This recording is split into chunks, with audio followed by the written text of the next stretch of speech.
Lagi. Halo Dokter Alfian, ngapunten Dok. Siap, ulangi. Ngapunten Dok. Nggak Koneksinya Dok. Nggih. Nggih. Sebentar Dok.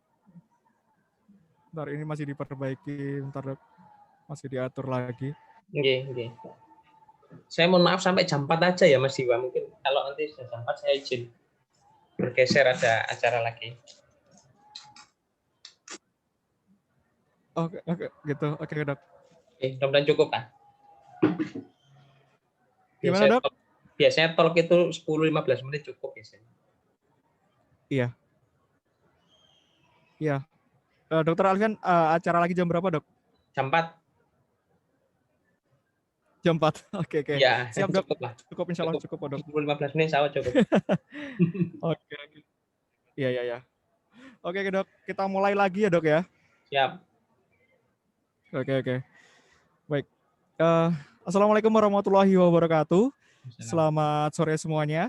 Pada hari ini masih di Vaskuler Indonesia yang tentunya masih dalam rangkaian acara Jatim Fair 2020. Baik, pada hari ini kita akan berbincang-bincang dengan Dr. Alfian seputar tentang COVID. Beliau adalah dokter spesialis paru sekaligus dari tim Satgas Penanganan COVID dari Rumah Sakit UNER Surabaya. Oke, selamat sore dokter. Assalamualaikum. Selamat sore. Waalaikumsalam warahmatullahi wabarakatuh. Ya dokter. Dokter, hari ini kita akan berbincang-bincang seputar COVID nih dok, seputar tentang pandemi yang saat ini sedang mewabah di negara kita khususnya, terus kemudian sedang ya dialami seluruh dunia ya dok ya. Mungkin sudah masyarakat secara umum sudah mengenal nama COVID, tapi mungkin ada yang belum begitu memahami dok sebenarnya apa itu COVID, terus kemudian penyebabnya dan juga tanda gejala. Mungkin bisa dokter jelaskan nih dok untuk kita semua, untuk masyarakat umum tentang COVID itu sendiri, dokter. Baik, terima kasih. Bismillahirrahmanirrahim. Kita tahu bersama bahwa COVID ini kali pertama diketahui sejak akhir Desember, datang dari negara Cina, terus kemudian masuk menyebar ke seluruh dunia, terjadi pandemi, WHO menyatakan sebagai pandemi, kemudian masuk di Indonesia di awal dari Maret, kasus COVID pertama kali. Saat itu mungkin orang belum memahami, belum menyadari, bahkan terjadi muncul anggapan bahwa kasus ini adalah kasus yang bohong atau kasus konspirasi untuk menyatakan sebagai COVID.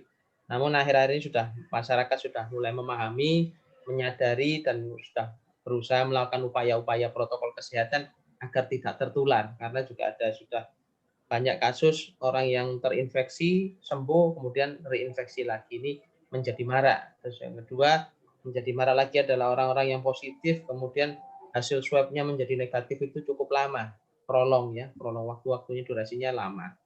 Terus kemudian yang menjadi concern adalah bahwa di awal-awal dulu kita perhatikan bahwa keluhan-keluhan pasien dengan COVID ini dominan keluhan pernapasan, gitu. Ya batuk, demam, terus kemudian sesak, ya nyeri tenggorokan, pilek itu dulu awal-awal banyak kita temukan. Saat ini juga masih ada, namun sekarang variasinya lebih banyak, bukan hanya keluhan-keluhan tersebut, tapi ada juga orang yang dengan keluhan pencernaan, ya nggak enak makan atau mual atau badan lemes, itu telah diidentifikasi hasil swabnya positif. Penyakit ini memang aneh, virus ini aneh, gitu ya. Kita juga baru tahu penyakit ini belum genap 1 tahun.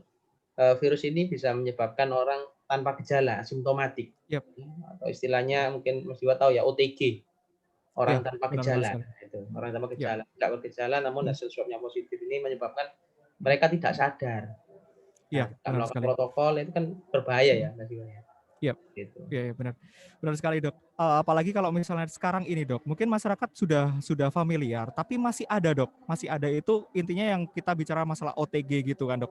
Kayak orang-orang itu masih ada anggapan bahwa ini orang sehat kayak gitu, orang sehat, tapi kok di-COVID-kan, sedikit-sedikit di-COVID-kan. Apakah ini memang konspirasi atau apa? Sebenarnya bahayanya COVID itu seperti apa sih dok? Baik untuk maksudnya mereka yang OTG kah atau mungkin ada penyakit penyerta, mungkin dari bahayanya itu seperti apa ya? Apa yang menjadi concern-nya harus untuk melakukan pencegahan di masyarakat umum, dok?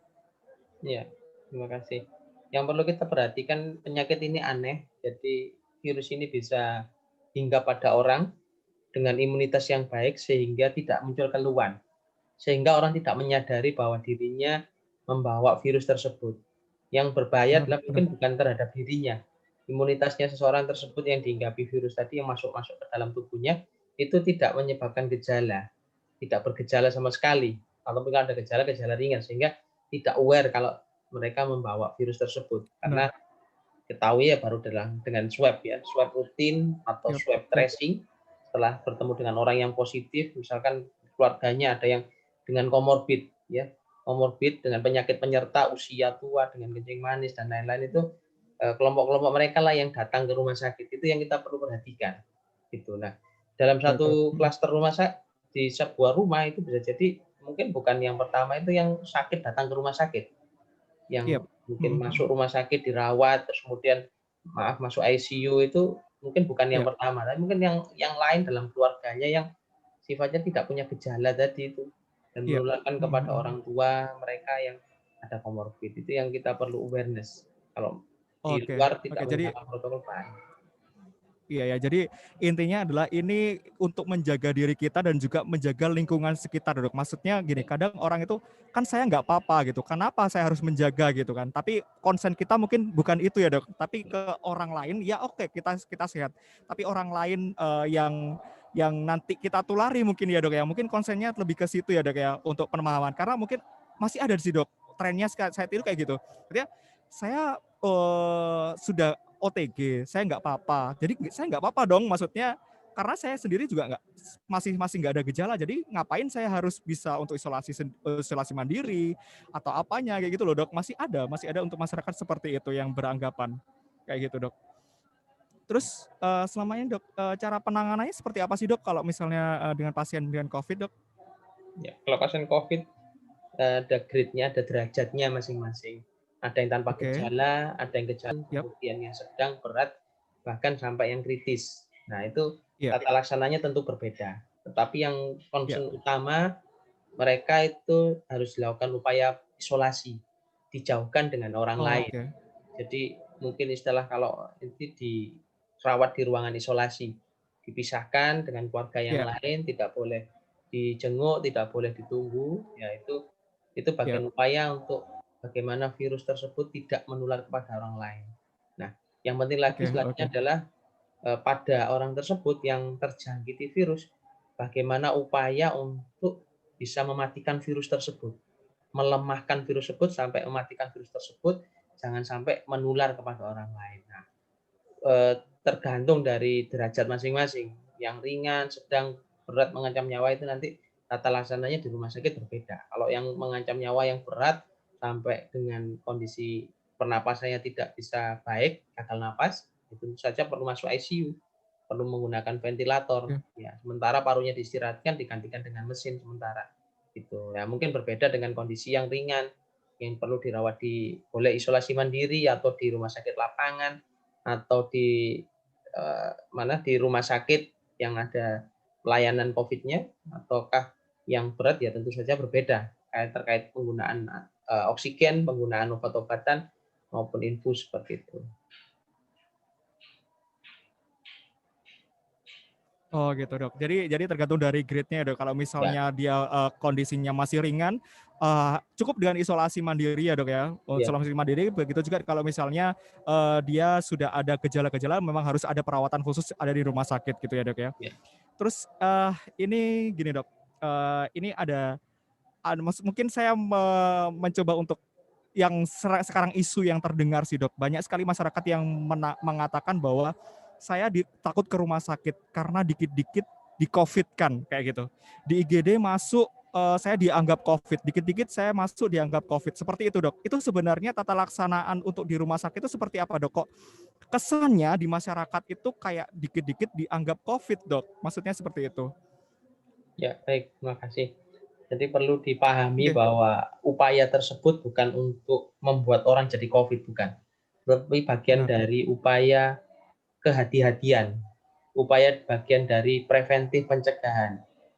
Jadi semua pasien yang datang ke rumah sakit itu kalau dengan gejala-gejala yang tadi dicurigai keluhan respirasi, ya itu kuat ngarahnya istilah yang baru kalau dengan gambaran foto rongsen yang luas, ada putih-putih luas GGU, putih-putih luas di parunya, ya kita curigai dengan gambaran rongsen seperti itu, kita curigai istilah yang baru ada dengan probable COVID. Oke.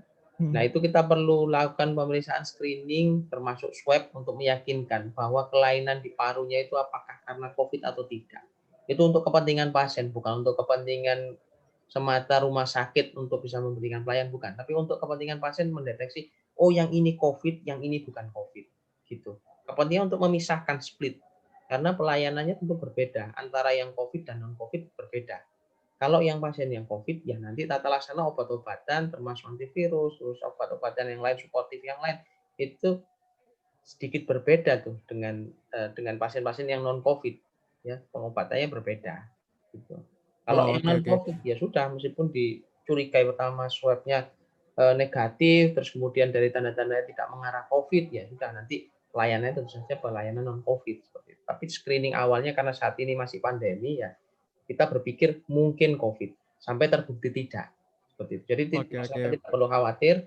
Tujuan itu bukan untuk membuat seorang jadi COVID, bukan, tapi untuk men-screening seseorang yang sakit datang itu COVID atau bukan. Kalau COVID, segera Oke. kita perlu berikan tata laksana yang betul, yang baik, pelayanan yang Iya baik iya agar iya. tidak Mhm menularkan mhm kepada mhm. orang yang di sekitarnya, keluarganya, atau tenaga kesehatan tertular. Nah, itu berbahaya itu. Gitu. Kalau non COVID ya tentu saja akan diberikan pelayanan Iya iya sesuai iya. non COVID. Oke oke oke, dokter. Jadi memang ini bukan suatu, apa ya, suatu, suatu hal yang harus ditakutkan. Jadi kayak orang sekarang itu takut dikit-dikit di-Covid-kan kayak gitu, Dok. Iya. Terus kemudian untuk, saat ini, Dok, kalau misalnya pasien-pasien itu masih takut, Dok, kalau misalnya mau periksa ke rumah sakit. Kalau menurut dokter, sarannya apa? Maksudnya untuk saat ini apakah rumah sakit sudah punya prosedur yang kuat untuk memisahkan antara pasien COVID dengan non-COVID-nya, atau seperti apa sehingga masyarakat mungkin akan kembali lagi, Dok? Maksudnya nggak takut lagi untuk ke rumah sakit atau ke pelayanan kesehatan untuk mendapatkan layanan kesehatan, karena mungkin suatu hal yang bumerang juga sih, Dok, kalau kalau misalnya pasien yang membutuhkan perawatan, misalnya perawatan tapi takut ke rumah sakit, malah mereka sakitnya akan sakitnya akan menjadi lebih parah kayak gitu, Dok. Tapi kalau sisi lain kalau misalnya mereka ke rumah sakit periksa dengan kondisi pandemi saat ini, mereka takut tertular COVID, Dok. Itu menurut dokter, harus seperti apa, Dok, dari masyarakat itu sendiri untuk dalam hal akses layanan kesehatan, dokter? Baik, memang dilema ya. Dilema Iya, benar. kalau keluar itu resiko tertular, tapi kalau di rumah saja pengobatan untuk sakitnya, misalkan ada penyakit kronis ya, penyakit diabetes yang tidak terkontrol, akhirnya Ya, atau darah tinggi tidak terkontrol, tidak datang ke rumah sakit, tidak mendapat obat. benar Dilema. Tetapi kalau benar keluar, ya khawatir tertular, benar. apalagi dengan penyakit komorbid itu kita tahu dilema memang. Nah, tetapi mau tidak mau ya pemerintah sudah memberikan anjuran untuk kita berupaya untuk new normal, ya. Artinya bukan normal, artinya tetap melakukan upaya-upaya seperti yang dulu, berobat ke rumah sakit, ya. Tetapi dengan perbedaan, yang dulu mungkin bebas tidak menggunakan masker, tapi saat ini ya harus menggunakan protokol 3M, minimal 3M, menggunakan masker, menjaga jarak, mencuci tangan, itu bagian upaya bagaimana virus tidak masuk ke tubuh kita.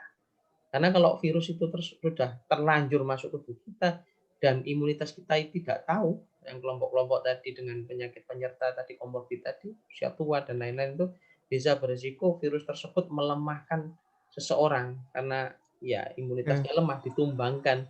Ya terpaksalah orang tersebut datang ke rumah sakit dengan kondisi yang lebih berat, bukan karena sekedar karena penyakit komorbidnya tadi tidak tertangani, gulanya sering tinggi, tensinya sering naik. Nah, disertai dengan tambahan ada virus COVID. Mereka datang ke rumah sakit tidak menggunakan protokol, berobat seperti biasa tidak menggunakan protokol. Nah, bisa jadi ini dapat tambahan double.